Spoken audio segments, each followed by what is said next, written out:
ញាស្រីរៀបរាប់ភក្តីជួនទៅជីវ៉ាចិត្តបងនេះស្មោះចំពោះគុណនេះថា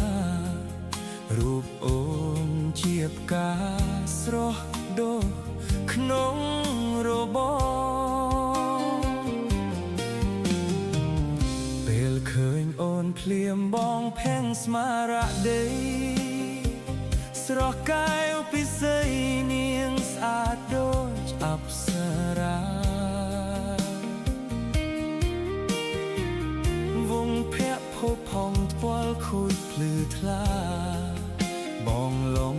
ចិនដាស្នេហ៍ផ្កាបឹងហើយអោបឹងទំពុនអ្នកនៅសែនឆ្ងាយធ្វើមដេចបានកាយនាងមកនៅក្បែរខ្លាចអូនមានចាស់មានអ្នកធ្នមថែឬមួយមានស្នេហ៍មិនតន់មានគូបាយផ្កាក្រពុំបងសូមចូលស្ដី